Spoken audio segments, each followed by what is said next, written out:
आज हम पढ़ रहे हैं एचएमपी संट। एचएमपी संट का फुल फॉर्म है हेक्सोज मोनोफॉस्फेट पाथवे। ठीक है, इसका एचएमपी संट शॉर्ट में बोला जाता है और हेक्सोज मोनोफॉस्फेट इसका फुल फॉर्म है। ठीक, इसका जो दूसरा नाम है वो है पेंटोज फॉस्फेट पाथवे। दूसरे नाम से भी जाना जाता है पेंटोज फॉस्फेट पाथवे। मैं बताऊंगा क्यों इसको पेंटोज फॉस्फेट पाथवे बोलते हैं। तीसरा जो इसका नाम है फॉस्फोड ग्लूकोनेट पाथवे, थर्ड नाम है, इसलिए कोई कंफ्यूजन नहीं होनी चाहिए। और जो लास्ट इसका नाम है वो है Dickens and Horecker pathway. Dickens and Horecker pathway. तो ये चार नाम है एचएमपी संट के। इन चार नामों से जाना जाता है एचएमपी संट। ठीक है, और एचएमपी संट चलता है हमारे बॉडी के डिफरेंट डिफरेंट ऑर्गन में, डिफरेंट डिफरेंट टिश्यू में, जिसमें से जो सबसे मस्ट इंपॉर्टेंट है ऑर्गन जिसमें चलता है, साइट कहाँ है इसका चलने का, बॉडी में एग्जैक्टली किस जगह ये एचएमपी संट चलता है, उसमें है सबसे पहले आपका लीवर है। ठीक है, लीवर है, आरबीसी है, और आपका गोनेट्स। गोनेट्स में आपका आएगा testis and ovary and adrenal cortex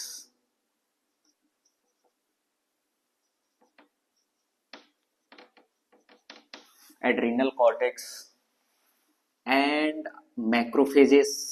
macrophage के अंदर भी चलता है, मैक्रोफेज के अंदर भी एचएमपी संट साइकिल चलता है, मैक्रोफेज। एंड जो लास्ट में है वो है लैक्टेटिंग ब्रेस्ट। लैक्टेटिंग ब्रेस्ट का मतलब जो ब्रेस्ट फीडिंग करा रही हो जो मदर बेबी को, उसके अंदर, उसके ब्रेस्ट के अंदर भी एचएमपी संट चलता है, उसको बोलते हैं लैक्टेटिंग ब्रेस्ट। लैक्टेटिंग ब्रेस्ट के अंदर चलता है और रेटिनल सेल्स के अंदर भी चलता है, और रेटिनल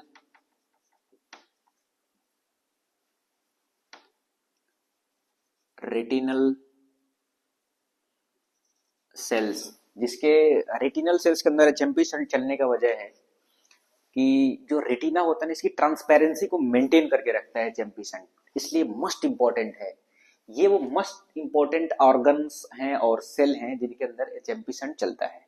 ठीक है, अब देखो एचएमपी संट की साइकिल देख लेते हैं पहले। एचएमपी संट का साइकिल ऑलरेडी मैं यहाँ ड्रॉ कर रखा है मैंने, बस इसको एक्सप्लेन करना है। सबसे बड़ी बात है इस साइकिल को एक्सप्लेन करना।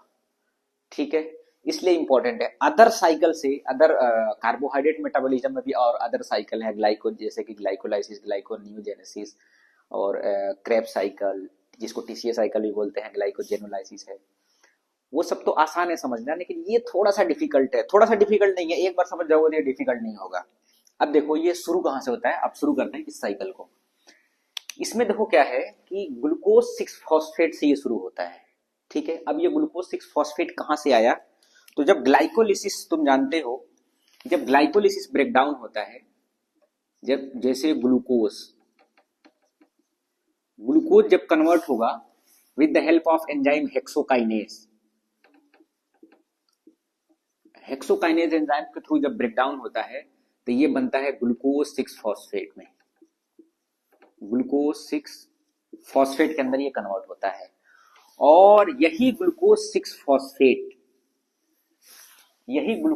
फॉस्फेट, ये पार्टिसिपेट करता है हमारा किसमें, एचएमपी संट के अंदर।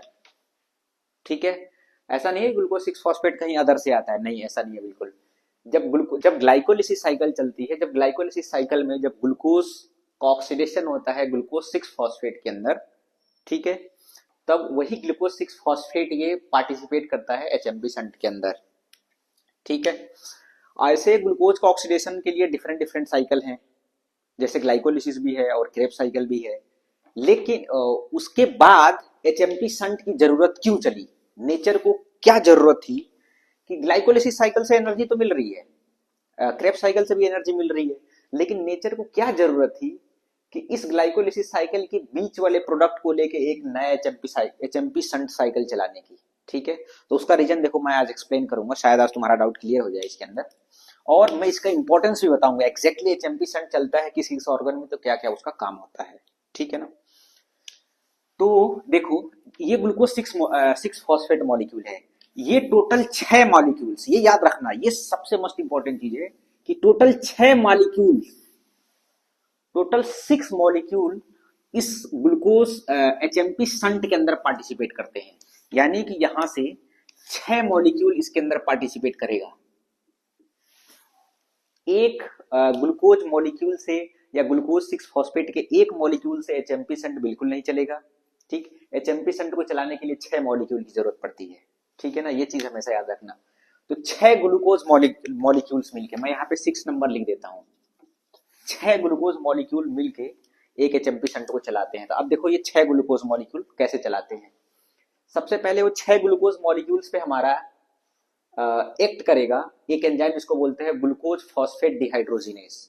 ठीक है, ग्लूकोज फॉस्फेट डिहाइड्रोजिनेज, और ये ग्लूकोज फॉस्फेट डिहाइड्रोजिनेज इस ग्लूकोज 6 फॉस्फेट को कन्वर्ट कर देगा 6 फॉस्फोग्लूकोनोलैक्टोन के अंदर, 6 फॉस्फोग्लूकोनोलैक्टोन के अंदर। और इसमें जो एक एनएडी प्लस एनएडीपी होता है, सॉरी, एक इसमें एनएडीपी प्लस यूज होगा एनएडीपीएच प्लस एच में। ठीक है, एक इस हाइड्रोजन का रिमूवल होगा और इस वो हाइड्रोजन इस एनएडीपीएच प्लस के साथ आगे जुड़ेगा with the help of dehydrogenase enzyme. और इसमें एक और को फैक्टर की जरूरत पड़ती है, और वो फैक्टर है मैग्नीशियम। एक मैग्नीशियम की जरूरत पड़ती है, को फैक्टर है ये। ठीक, और ये है हमारा एज एक एनएडी प्लस होता है को एंजाइम, जो एक्टिव फॉर्म है विटामिन बी3 का। ठीक, अब देखो ये 6 फॉस्फो, अब ये 6 कार्बन कन्वर्ट हुआ इस 6 फॉस्फोग्लूकोनोलैक्टोन में with the help of enzyme dehydrogenase enzyme. अब ये 6 फॉस्फोग्लूकोनोलैक्टोन, फिर यहां भी अभी भी ये 6 मॉलिक्यूल है, क्योंकि केवल हाइड्रोजन का रिमूवल हो रहा है। हाँ, अब यहां पे क्या होता है कि 6 फॉस्फोग्लूकोनोलैक्टोन के ऊपर एक एंजाइम एक्ट करेगा, हाइड्रोलेज एंजाइम, हाइड्रोलेज करवाएगा इस 6 फॉस्फोग्लूकोनोलैक्टोन को, जो 6 कार्बन कंपाउंड है, और इसमें एक वाटर मॉलिक्यूल का इंसर्शन होगा, एक वाटर मॉलिक्यूल इसमें ऐड होगा, और ये कन्वर्ट होगा 6 फॉस्फोग्लूकोनेट के अंदर। ठीक है, 6 फॉस्फोग्लूकोनेट के अंदर with the help of enzyme hydrolase. ठीक, ये भी 6 कार्बन कंपाउंड है, अभी ये भी 6 कार्बन कंपाउंड है। उसके बाद 6 ग्लूकोनेट पे एक एंजाइम जो एक्ट करेगा, जिसको बोलते हैं 6 फॉस्फोग्लूकोनेट डिहाइड्रोजिनेज। जहां भी डिहाइड्रोजिनेज, एक चीज याद रखना कि जहां भी डिहाइड्रोजिनेज एंजाइम यूज होगा वहां पे एनएडी से एनएडीएच में कन्वर्ट होगा या एनएडीपी से एनएडीपीएच में कन्वर्ट होगा। ये हमेशा याद रखना पूरे होल बायोकेमिस्ट्री के कार्बोहाइड्रेट मेटाबॉलिज्म में। तो 6 फॉस्फोग्लूकोनेट डिहाइड्रोजिनेज एंजाइम यहाँ एक्ट किया। ठीक है, तो यहाँ पे एक एनएडी प्लस, यहाँ भी एनएडी प्लस होगा, एनएडीपी होगा, और एनएडीपी कन्वर्ट होता है एनएडीपीएच में। ठीक, और जब ये कन्वर्ट होगा इसमें एनएडीपीएच में, तो 6 phosphogluconolactone with the help of this enzyme it convert ribulose 5 phosphate में। ये राइबोलोज 5 फॉस्फेट में कन्वर्ट हुआ। राइबोलोज 5 फॉस्फेट क्यों कन्वर्ट हुआ? क्योंकि यहां पे देखो डीकार्बोक्सिलेशन हो रहा है, यानी कि कार्बन का रिमूवल हो रहा है। ठीक है, तो 6 total carbon compound, sorry 6 glucose molecule थे इसमें, यहां भी 6 ग्लूकोज मॉलिक्यूल, यहां भी 6, यहां भी 6। ठीक है, और यहाँ पे इस वाले प्रोसेस में डीकार्बोक्सिलेशन हो रहा है। ठीक है, तो आगे मैं एक्सप्लेन करूंगा डीकार्बोक्सिलेशन होके गया कहां। तो ये डीकार्बोक्सिलेशन हुआ, तो 6 मॉलिक्यूल में डीकार्बोक्सिलेशन हुआ होगा वहां, जो डीकार्बोक्सिलेशन हो रहा है, तो 6 टोटल ग्लूकोज मॉलिक्यूल लेके चल रहे हैं, तो 6 ग्लूकोज मॉलिक्यूल में डीकार्बोक्सिलेशन हुआ होगा। अब देखो ये 6 फॉस्फोग्लूकोनेट कन्वर्ट होता है राइबोलोज 5 फॉस्फेट में, ये भी 6 मॉलिक्यूल है। ठीक है, अभी भी ये 6 हैं। अब देखो ये राइबोलेज 5 फॉस्फेट के ऊपर दो एंजाइम एक्ट करते हैं। एक एंजाइम जो एक्ट करता है उसको बोलते हैं एपिमेरेज। ठीक है, और दूसरा जो एंजाइम है उस पर एक्ट करता है उसको बोलते हैं आइसोमेरेज। ठीक, तो इसमें देखो मैं इसमें समझाने के लिए मैं एक हेल्प ले रहा हूं इसको। मैं इस राइबोलेज 5 फॉस्फेट को इस राइबोलेज 5 फॉस्फेट को, जो 6 कार्बन कंपाउंड है, जो 6 कार्बन का है अभी, तो इस जो 6 मॉलिक्यूल है राइबोलेज 5 फॉस्फेट का, तो ये है, इसको 4+2 हम लिख सकते हैं अभी, 4+2 अभी लिख दिए इसके। अब देखो, इस 4+2 का मतलब ये हुआ कि राइबोलेज के 4 मॉलिक्यूल्स के ऊपर ये एपिमेरेज एंजाइम एक्ट करेगा। ठीक, ये चीज याद रखना, ये राइबोलेज 5 फॉस्फेट के 4 मॉलिक्यूल्स के ऊपर ये एपिमेरेज एंजाइम एक्ट करता है और इस राइबोलेज 5 फॉस्फेट को कन्वर्ट कर देता है जाइलुलोज 5 फॉस्फेट के अंदर। ये हमेशा पॉइंट याद रखना कि 4 मॉलिक्यूल्स के ऊपर इस एपिमेरेज ने वर्क किया, जिसको इसमें कन्वर्ट कर दिया जाइलुलोज 5 फॉस्फेट के अंदर। और जो ये 2 मॉलिक्यूल्स हैं, जो 2 मॉलिक्यूल्स यहाँ पे बच गए हैं, इन 2 राइबोलेज के जो 2 मॉलिक्यूल्स यहाँ बच गए हैं, इनके ऊपर जो एक्ट करेगा वो है हमारा आइसोमेरेज एंजाइम। ठीक है, तो आइसोमेरेज जब एंजाइम इसके ऊपर एक्ट करेगा, तो आइसोमेरेज एंजाइम के एक्ट करने से ये कन्वर्ट होगा किसमें, राइबोज 5 फॉस्फेट में। ठीक है, राइबोज 5 फॉस्फेट में। तो अब यहाँ पे टोटल कितने मॉलिक्यूल हुए जाइलुलोज के, 4 मॉलिक्यूल हुए। ठीक है, और यहाँ पे कितने मॉलिक्यूल हुए, यहाँ पे हुए 2 मॉलिक्यूल। ये चीज हमेशा याद रखना, ये इस चीज को याद रखते चलना इंपॉर्टेंट है। ठीक है, तो इस राइबोलेज जो 6 मॉलिक्यूल था, ठीक, इस राइबोलेज का 4 मॉलिक्यूल किसमें कन्वर्ट होगा, जाइलुलेज 5 फॉस्फेट में, और 2 मॉलिक्यूल राइबोलेज 5 फॉस्फेट में। ठीक है, इतना क्लियर है। अब देखो क्या होता है इसके बाद, अब इसके ऊपर, इन दोनों के ऊपर राइबोलेज 5 फॉस्फेट एल्डोज ग्रुप है, एल्डिहाइड ग्रुप है। ठीक, और ये जाइलुलोज कीटो ग्रुप है, ये चीज याद रखना। अब देखो क्या होता है इसमें कि ये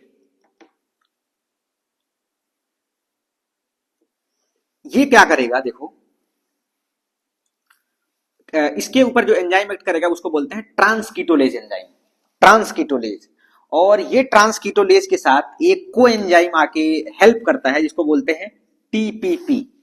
ठीक है, ट्रांसकीटोलेज एंजाइम्स को एक को एंजाइम हेल्प करता है, इसको बोलते हैं टीपीपी। इसको बोलते हैं थियामिन पैरोफॉस्फेट।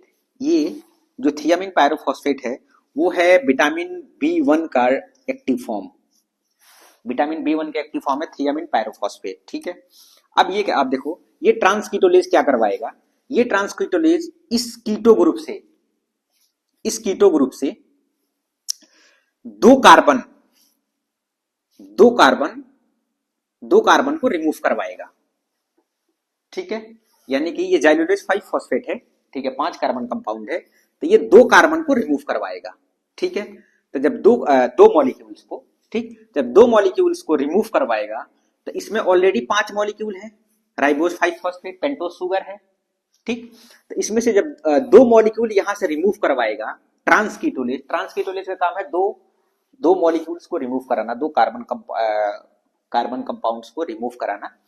तो ये इस जाइलुलेज 5 फॉस्फेट पे से 2 मॉलिक्यूल्स को रिमूव कराएगा यहां से और इसके साथ अटैच करेगा। जब इसके साथ अटैच करेगा तो राइबोज शुगर है, 5 कार्बन कंटेनिंग ऑलरेडी है, और 2 इसमें से जुड़ गया, तो ये हो गया टोटल 7।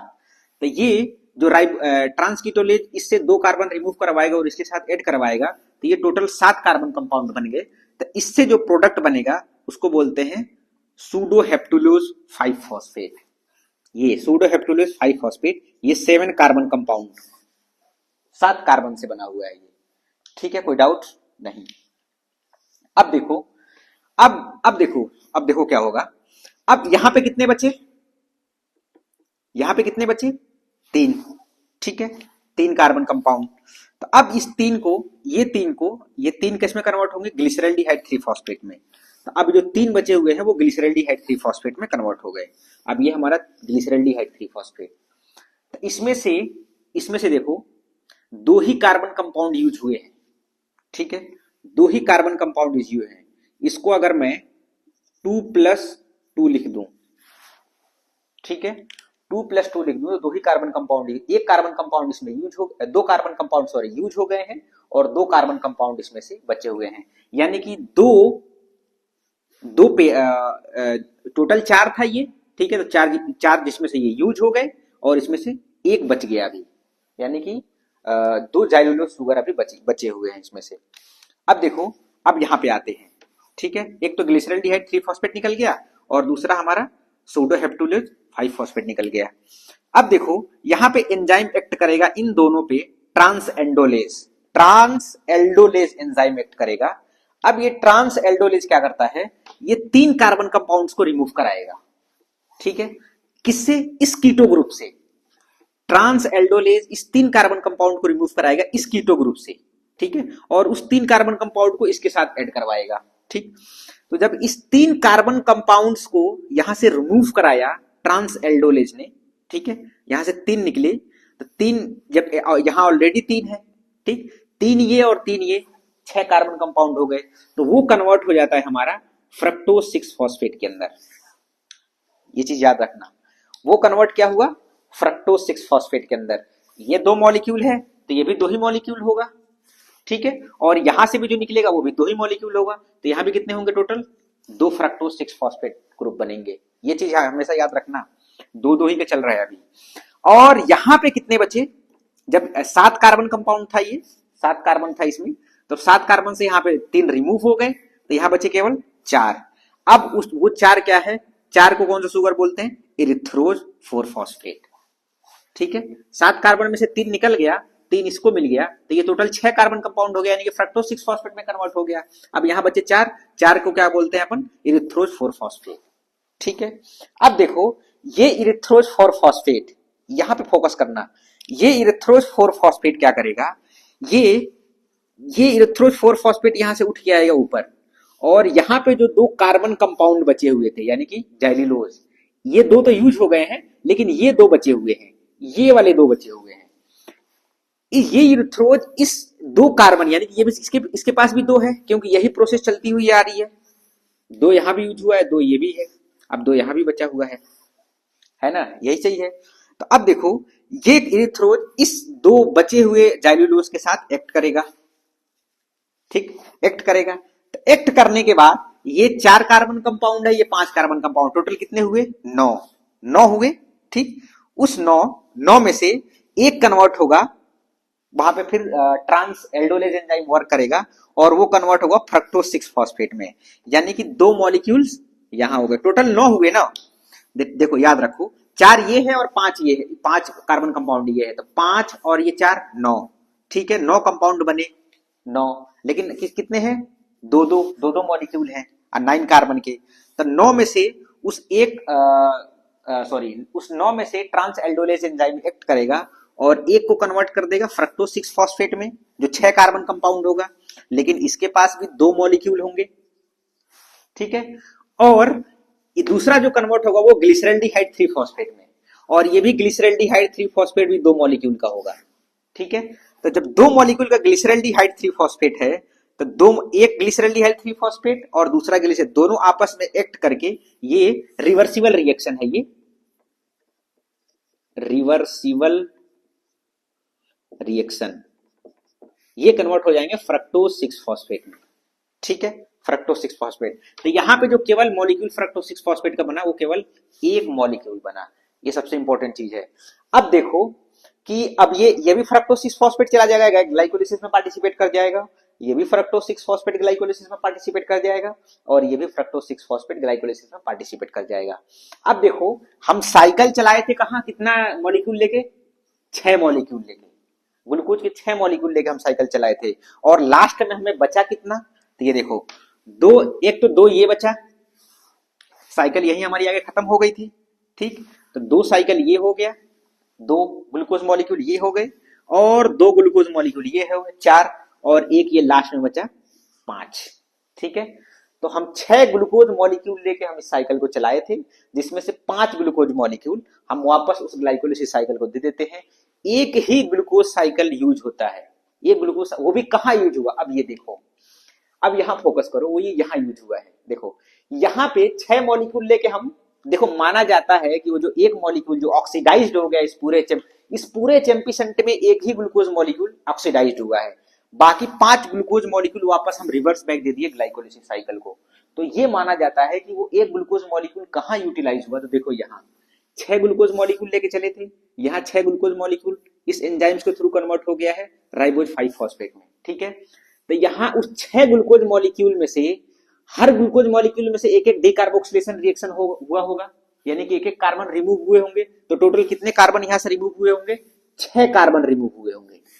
ठीक है, तो उसी 6 कार्बन के रिमूवल को ही मान लिया गया कि एक ग्लूकोज मॉलिक्यूल टोटल यूटिलाइज हुआ है, बाकी 5 glucose molecule total reverse back आ गए हैं। ठीक है, ये इसके पीछे की पूरी हिस्ट्री है। बहुत बच्चों को ये कंफ्यूजन रहता है एचएमपी शंट के अंदर।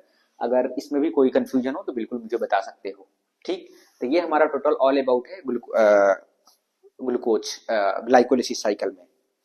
अब देखो उसमें हमें मिला क्या है, मिला क्या है इसमें। सबसे पहली चीज इसमें, तो सबसे पहले आपको क्या हमें गेन हुआ है, गेन क्या किए हैं इससे हम। ठीक है, 6 ग्लूकोज मॉलिक्यूल, देखो बहुत ज्यादा मैं डिटेल में इसके नहीं जा रहा हूं। यहां पे देखो 6 ग्लूकोज मॉलिक्यूल लेके चले हैं, तो 6 ग्लूकोज मॉलिक्यूल का इस ये चीज और मैं बताऊं, यहां से लेके यहां तक के प्रोसेस को बोलते हैं हम ऑक्सीडेशन, ऑक्सीडेशन यानी ऑक्सीडेटिव फेज भी बोलते हैं। और यहां से लेके प्रोसेस को, ये पूरा जो हमारी प्रोसेस है यहां से लेके यहां तक की प्रोसेस, इसको बोलते हैं नॉन ऑक्सीडेटिव फेज। ठीक है, यानी ग्लूकोज का यहां ऑक्सीडेशन हुआ है और यहां पे ग्लूकोज का ऑक्सीडेशन नहीं हुआ है। नॉन ऑक्सीडेटिव फेज का मतलब होता है intra conversion of glucose molecule. ये एक दूसरे से इंट्रा कन्वर्जन हुए हैं, एक दूसरे से कन्वर्ट हुए हैं, एक दूसरे एल्डोलेज कीटोलेज एंजाइम्स के थ्रू। ठीक है, इसके अंदर कोई ऑक्सीडेशन रिडक्शन नहीं हुआ है ग्लूकोज का। नॉन ऑक्सीडेटिव फेज के अंदर intra conversion of glucose molecule. ठीक है, लेकिन यहां से यहां तक के फेज को ऑक्सीडेशन हुआ है ग्लूकोज का। अब एक चीज देखो, टोटल गेन क्या हुआ है। 6 ग्लूकोज मॉलिक्यूल लेके चले हैं, तो 6 ग्लूकोज मॉलिक्यूल डिहाइड्रोजनेज एंजाइम्स के थ्रू ग्लूकोनोलैक्टोन में बने हैं, तो ये 6 NAD से 6 NADPH भी बने होंगे। यानी कि यहाँ पे टोटल जो गेन हुआ है 6 NADPH यहाँ गेन हुआ है और 6 NADPH यहाँ गेन हुआ है, यानी कि टोटल 12 NADPH गेन हुआ है। NADPH plus H plus. ठीक है, ये हमें गेन हुआ है। और हमें क्या इसमें मिला है, दूसरा चीज जो सबसे मोस्ट इंपॉर्टेंट है, ये तो पहला है, और दूसरा है हमें क्या मिला है, राइबोज, राइबोज शुगर, राइबोज। ठीक है, ये जो हमारा मोस्ट इंपॉर्टेंट है, इन्हीं दोनों को चाहिए था हमें। बाकी हम इसमें से गंवाए क्या है, कार्बोक्सिलेशन डिकार्बोक्सिलेशन होंगे, 6 कार्बन कंपाउंड हम गंवा दिए हैं। ठीक है, बाकी वाटर मॉलिक्यूल, देखो यहाँ पे वाटर मॉलिक्यूल की जरूरत पड़ी है हमें, क्योंकि हाइड्रोलेज में वाटर को ऐड करना होता है, तो यहाँ पे 6 वाटर मॉलिक्यूल्स को हमें ऐड पड़ी है, इसमें जरूरत हमको पड़ी है। ठीक है ना, तो ये टोटल ऑल अबाउट है। अब इन दोनों को, यही दोनों इंपॉर्टेंट है, एचएमपी शंट से हमें इन्हीं दोनों की जरूरत है, एक NADPH की और राइबोज शुगर की। तो इनका देखो सबसे इनका इंपॉर्टेंस क्या है राइबोज शुगर का। अब यहाँ पे मैं बताने जा रहा हूं इंपॉर्टेंस राइबोज शुगर का।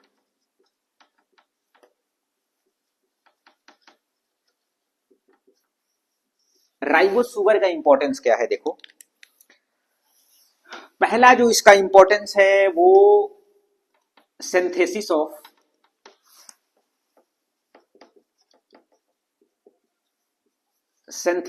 Nucleic acid, synthesis of nucleic acid. ठीक है, कौन सा न्यूक्लिक एसिड भाई, बिल्कुल जाहिर सी बात है DNA एंड RNA। ठीक है, DNA RNA की जरूरत पड़ती है इसमें, यही एग्जैक्ट हमारी जो बॉडी में DNA RNA के जो DNA RNA का सिंथेसिस होता है न्यूक्लिक एसिड का, वो इसी राइबोज शुगर से ही होता है, मोस्ट इंपॉर्टेंट है। और दूसरा इसमें जो इसके अंदर जो सिंथेसिस होता है वो है सिंथेसिस ऑफ न्यूक्लियोटाइड्स। न्यूक्लियोटाइड्स में क्या क्या आएगा, न्यूक्लियोटाइड्स में NAD, FAD और प्लस ATP और कोएंजाइम A। इस राइबोज शुगर से जो सबसे मोस्ट इंपॉर्टेंट हमारी बॉडी में जो बन रहा है वो nucleic acid, NAD, FAD, ATP और कोएंजाइम A। ठीक है, ये इंपॉर्टेंट पॉइंट है इस राइबोज शुगर का। दूसरा जो है बच्चे, वो है हमारा जो दूसरा सबसे इंपॉर्टेंट वर्क है NADPH, दूसरा जो चीज मिला है, प्रोडक्ट मिला है, वो हमें मिला है NADPH। NADPH का जो सबसे मोस्ट इंपॉर्टेंट है NADPH प्लस H प्लस, इसका क्या इंपॉर्टेंस है हमारी बॉडी में? NADPH का जो सबसे मोस्ट इंपॉर्टेंट वर्क है वो पहला ये है इसका, NADPH का जो इंपॉर्टेंट वर्क में से मैं अगर मैं बताऊं तो ये help the synthesis of steroid hormone, steroid hormone, cholesterol, fatty acid, ये सबसे मोस्ट इंपॉर्टेंट है क्योंकि स्टेरॉयड हार्मोन, कोलेस्ट्रॉल और फैटी एसिड्स के सिंथेसिस में ज्यादा एनर्जी की जरूरत पड़ती है, हैवी एनर्जी की जरूरत पड़ती है। और ये एनर्जी कहां से मिलता है हमें? NADPH से। NADPH एक्स्ट्रा फॉस्फेट ग्रुप है, इसके पास ज्यादा पावर है फॉस्फोराइलेट करवाने की, इसलिए इस कंडीशन में जरूरत पड़ती है इसकी। जो दूसरा सबसे मोस्ट इंपॉर्टेंट वर्क है, ठीक है, ये माइक्रो जो ये क्या क्या करता है, it help to detoxify, help to liver to detoxify the toxic substance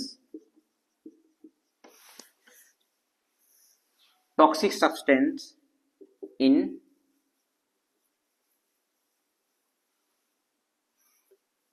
अनटॉक्सिक ही समझ लो, इसमें वर्ड नहीं याद आ रहा है, ठीक है। डिटॉक्सिफाई करता है, लेकिन किसके थ्रू मिलके, किस सिस्टम के थ्रू? तो ये जिस सिस्टम के थ्रू मिलके करता है वो माइक्रोजोमल साइटोक्रोम P450 सिस्टम के थ्रू। माइक्रोजोमल डिटॉक्सिफाई, लीवर के अंदर जो भी टॉक्सिक चीजें आ जाती है उनको डिटॉक्सिफाई करता है, ठीक है, डिटॉक्सिफाई करता है किसके through? Microsomal cytochrome P450 system के थ्रू, ठीक है। मैं इसको दूसरे लेक्चर में एक्सप्लेन करूंगा एग्जैक्टली ये मैकेनिज्म ऑफ वर्क चलता कैसे है। तीसरा जो सबसे मोस्ट इंपॉर्टेंट इसका जो फंक्शन है, तीसरा जो इसका फंक्शन है वो है प्रिवेंट द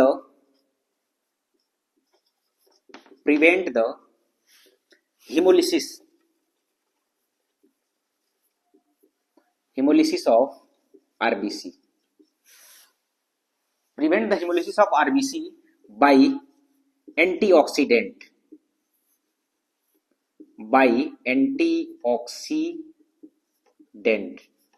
मैं अभी इसको डिटेल में एक्सप्लेन करूंगा ये कैसे प्रिवेंट करता है। जो फोर्थ इसका वर्क है वो it also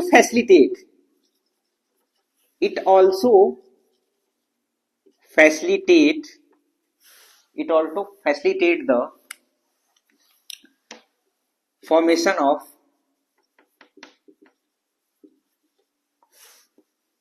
supraoxide supraoxides and free radical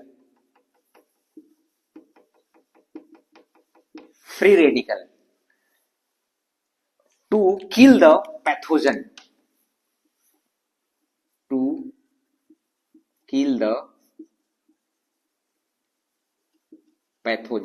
मतलब ये कि ये फैसिलिटेट करता है formation of superoxide free radical to kill the pathogen. किसको फैसिलिटेट करता है? फैगोसाइटिक सेल को। फॉर्मेशन किसको फैसिलिटेट करेगा? फैगोसाइटिक सेल को।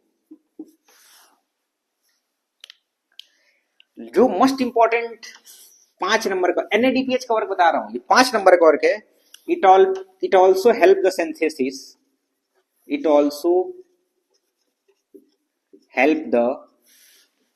दूसरे कलर से लिख देता हूं, synthesis of ED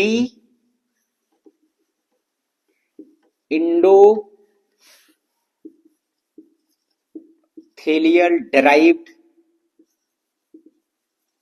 relaxing factor,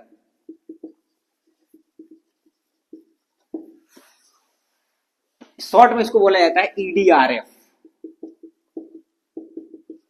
ईडीआरएफ, ठीक है। ईडीआरएफ के फॉर्मेशन में भी ये हेल्प करता है एनएडीपीएच, ठीक है।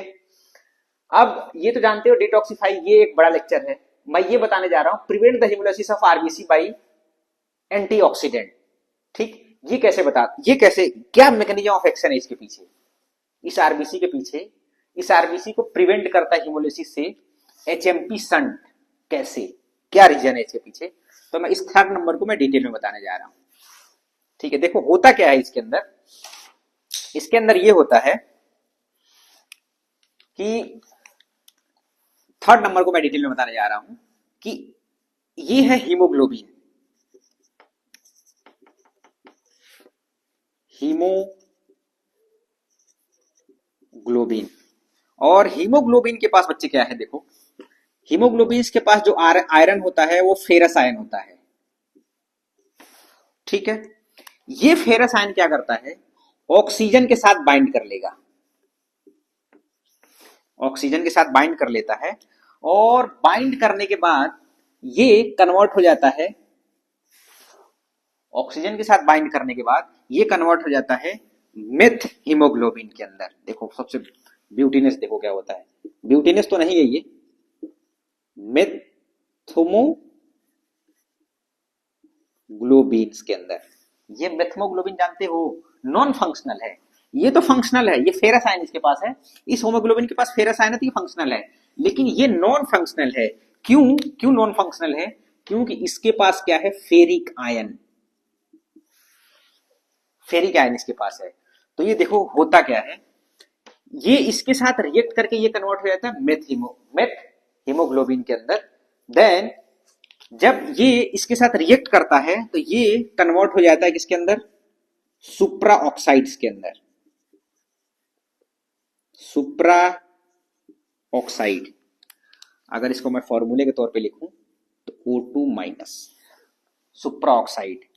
इस सुप्रा ऑक्साइड में देखो ये हो जाता है, ये फ्री रेडिकल्स हैं। सुप्रा ऑक्साइड एक टॉक्सिक सब्सटेंस है जो आरबीसी को ब्रेक डाउन करवा सकता है, और ये सुप्रा ऑक्साइड ये सुप्रा ऑक्साइड में कन्वर्ट हो जाता है, जो एक तरह का न्यूट्रलाइज करवाता है आरबीसी को। लेकिन आरबीसी से बचने का तरीका है आरबीसी के पास, इस सुप्रा ऑक्साइड पे आरबीसी एक एंजाइम को प्रोड्यूस करता है, उस एंजाइम वो एंजाइम उसको बोलते हैं डिसम्यूटेज, ठीक है, डिसम्यूटेज। और डिसम्यूटेज इस सुप्रा ऑक्साइड को कन्वर्ट कर देगा, डिसम्यूटेज हाइड्रोजन परऑक्साइड में, H2O2 में, इसको कन्वर्ट कर देगा हाइड्रोजन परऑक्साइड में, ठीक है। और अब देखो ये भी फ्री रेडिकल्स हो गए, और हाइड्रोजन परऑक्साइड भी एक रेडिकल्स हो गया, एक टॉक्सिक चीज हो गया, रिएक्टिव ऑक्सीजन स्पीसीज हो गया। तो ये रिएक्टिव ऑक्सीजन स्पीसीज दोनों मिलकर आरबीसी को रप्चर कर सकते हैं। इसीलिए यहाँ पे हमारा आरबीसी जो प्रिकॉशन लेता है वो एक एंजाइम्स को प्रोड्यूस करता है, इसको बोलता है ग्लूटाथियोन रिडक्टेज, ठीक है, ग्लूटाथायोन रिडक्टेज। अब ये ग्लूटाथायोन रिडक्टेज इस वाटर मॉलिक्यूल को कन्वर्ट कर देता है किसमें, सॉरी हाइड्रोजन परऑक्साइड को कन्वर्ट कर देता है वाटर मॉलिक्यूल में, 2H2O में, ठीक है, जिसके वजह से आरबीसी का हिमोलिसिस होने से ये बच जाता है। लेकिन इस ग्लूटाथायोन रिडक्टेज को कौन बोला इसको एक्ट करने को, ये कहां से आया, तो देखो ये आया कहां से, यहां पे जो कन्वर्जन होता है वो देखो वो क्या होता है, यहां पे जो कन्वर्जन होगा ये रिडक्टेज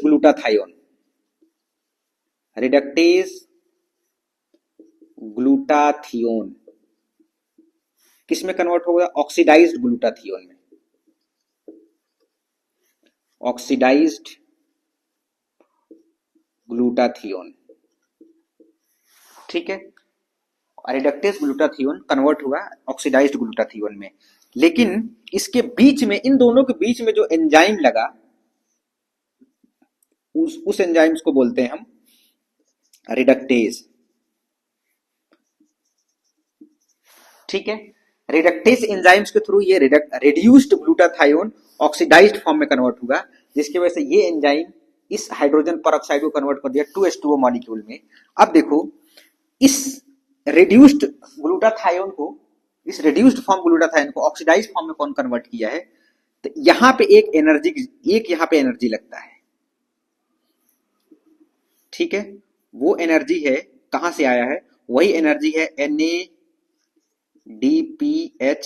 प्लस H प्लस, और ये कन्वर्ट होता है किसमें? NADP में, NADP में। ठीक है, और ये NADP एग्जैक्टली कहां से आया बच्चे? ये आया है HMP संट से। अगर मान लो कि इस आरबीसी के अंदर एचएमपी संट ना चले, ठीक है, तो ये NADPH मिलेगा नहीं, NADPH H प्लस मिलेगा नहीं। जब NADPH H प्लस नहीं मिलेगा तो उस समय एक आरबीसी, ठीक है, एक आरबीसी इन सारे रिएक्टिव ऑक्सीजन स्पीशीज को न्यूट्रलाइज नहीं कर पाएगा, इन सारे फ्री रेडिकल्स को। ये रेडिकल्स है, ठीक है, और ये रिएक्टिव ऑक्सीजन स्पीशीज है, दोनों एक ही चीजें हैं, वैसे रिएक्टिव ऑक्सीजन स्पीशीज है। ये जो by mistake reactive oxygen species जो बन जाते हैं आरबीसी के अंदर, वो आरबीसी इस एचएमपी संट को चला के इस NADPH H प्लस को फॉर्म करता है, और ये ग्लूटाथायोन को, रिड्यूस्ड ग्लूटाथायोन को कन्वर्ट करता है ऑक्सीडाइज्ड ग्लूटाथायोन में, जिसके वजह से ये हाइड्रोजन परऑक्साइड जो मॉलिक्यूल है ये ब्रेक डाउन हो जाता है 2H2O मॉलिक्यूल में, वाटर मॉलिक्यूल में, जिससे आरबीसी की इंटीग्रिटी बनी रहती है। इट मेंटेन द, ये होता क्या है? इट मेंटेन द, क्या है यार, it maintain the integrity of RBC. एक चीज याद रखना, आरबीसी की इंटीग्रिटी को मेंटेन रखता है। अगर सपोज करो ये एचएमपी संट NADPH ना चले, एचएमपी संट ना रहे, तो आरबीसी हिमोलाइज होने लगेगा, एक्सेसिव अमाउंट में आरबीसी का हिमोलाइसिस होने लगेगा। ठीक है, इसलिए एचएमपी संट का चलना आरबीसी के अंदर बहुत जरूरी है। ये है neutralisation of RBC, sorry neutralisation of reactive oxygen species free radicals by RBC. ठीक है, आरबीसी अपने आप को ऐसे सेफ बनाता है। जो तीसरा, जो फोर्थ नंबर का है, जो ये है, जो फोर्थ नंबर पे formation to facilitate the formation of superoxide free radical to kill the pathogen by phagocytic cell. ठीक है, अब देखो मतलब ये मैक्रोफेजेज कैसे, तुम सुने होगे कि मैक्रोफेज के पास पावर है कि फॉरेन पार्टिकल को इनगल्फ कर देता है और लाइसोसोम प्रोड्यूस करके उसको डिस्ट्रॉय कर देता है, क्योंकि लाइसोसोम के पास डिस्ट्रक्टिव एंजाइम्स होते हैं। वो एग्जैक्टली देखो डिस्ट्रक्टिव एंजाइम्स वो आते कहां से हैं वो, ठीक है, सवाल ये पैदा होता है। तो अब देखो ये मैं यहाँ पे इस 4 नंबर को डिटेल में एक्सप्लेन करने जा रहा हूं, ये 4 नंबर को, ठीक है, और ये 3 नंबर का एक्सप्लेनेशन था। ठीक, इसमें क्या होता है, देखो मैक्रोफेज क्या करता है, ऑक्सीजन को यूटिलाइज करेगा,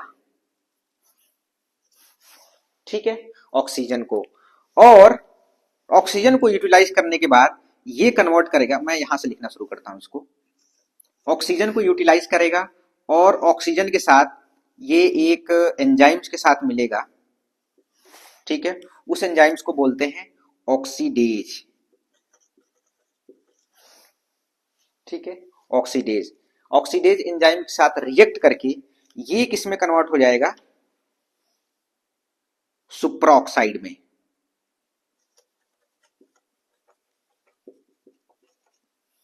सुपरऑक्साइड का मतलब O2 माइनस, ठीक है, सुपरऑक्साइड में ये कन्वर्ट हो जाता है। अब इस सुपरऑक्साइड पे वर्क करता है हमारा, सुपरऑक्साइड पे वर्क करेगा डिसम्यूटेज एंजाइम इस पे वर्क करता है, और ये डिसम्यूटेज एंजाइम इसको कन्वर्ट कर देता है हाइड्रोजन परऑक्साइड में। ठीक है, ये भी इंपॉर्टेंट चीज है हाइड्रोजन परऑक्साइड।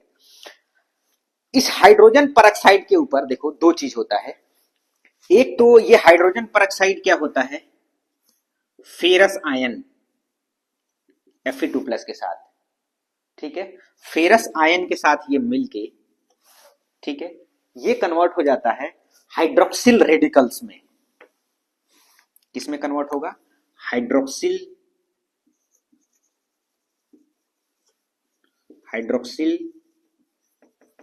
रेडिकल्स में। हाइड्रोक्सिल रेडिकल्स में कन्वर्ट हो जाएगा। हाइड्रोक्सिल रेडिकल जो फॉर्मूला होगा वो OH होता है, ठीक है, हाइड्रोक्सिल रेडिकल्स में।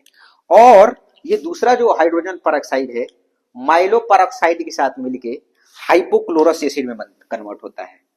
ये एक एंजाइम है जिसको बोलते हैं माइलो परऑक्सीडेज, ठीक है। तो ये कन्वर्ट होगा माइलो परऑक्सीडेज के प्रेजेंस में हाइपोक्लोरस एसिड में।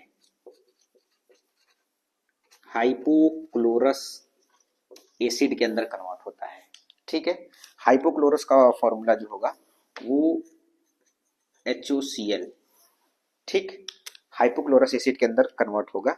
और ये हाइपोक्लोरस एसिड और प्लस ये हाइड्रोक्सिल रेडिकल, ये दोनों मिलके क्या करेंगे? पैथोजेंस को किल करते हैं, यानी कि किल द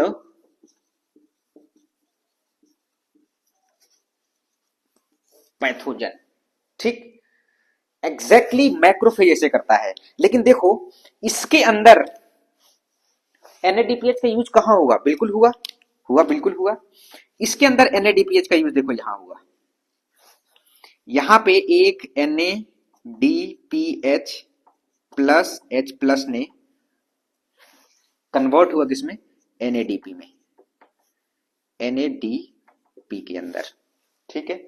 अगर NADPH नहीं रहेगा तो ये ऑक्सीडेज जो एंजाइम है O2 के साथ रिएक्ट करके सुप्रा ऑक्साइड नहीं बनाएगा, ठीक है। इसीलिए किसी बैक्टीरिया को किल करने के लिए भी हमारा HMP शंट का चलना जरूरी है। अगर सपोज करो कि HMP शंट अगर ना चले, ठीक है, NADPH हमारी बॉडी में नहीं है, तो उस समय क्या होगा? मैक्रोफेजेस न्यूट्रोफिल जाएंगे उस इलाके उस जगह पे, इन्फेक्टेड साइट पे जाएंगे, ठीक है। ये मान लो ये पूरा इन्फेक्टेड एरिया है, ठीक है, और ये पूरा बैक्टीरिया है। तो यहां इस बैक्टीरिया को इनगल्फ करने के लिए ये मैक्रोफेज तो आएंगे, यहां मैक्रोफेज यहां चारों तरफ आएंगे, लेकिन क्या है कि इनके पास डिस्ट्रक्टिव एंजाइम नहीं होगा। हाइपोक्लोरस और हाइड्रोक्सिल रेडिकल्स या हाइड्रोजन परऑक्साइड या सुप्रा ऑक्साइड, ये सारे रेडिकल्स नहीं होंगे, यानी कि डिस्ट्रक्टिव एंजाइम नहीं होगा कि इस पूरे पैथोजेनिक ऑर्गेनिज्म को किल कर सके, ठीक है। आएंगे किल करने, लेकिन इनके पास NADPH ही नहीं है। NADPH नहीं है तो ये सारे फॉर्मेशन नहीं होगा, जिसकी वजह से ये किल नहीं कर पाएंगे, जिसकी वजह से ये आके यहाँ इकट्ठा होने लगेंगे, ठीक है। तो इकट्ठा होने लगेंगे तो यहाँ पे पस फॉर्मेशन बनने लगेगा, पस फॉर्मेशन बनने लगेगा। इसी पस फॉर्मेशन वाली सिचुएशन को बोलते हैं ग्रेनुलोमैटोसिस। ग्रेनुलोमैटोसिस, ठीक है। तो ये ऑल अबाउट है एक HMP शंट के बारे में, एक HMP शंट कितना इंपॉर्टेंट है बॉडी में, और एक HMP शंट से इतने सारे रिएक्शन होते हैं हमारी बॉडी में, और ये बहुत इंपॉर्टेंट है। That's all.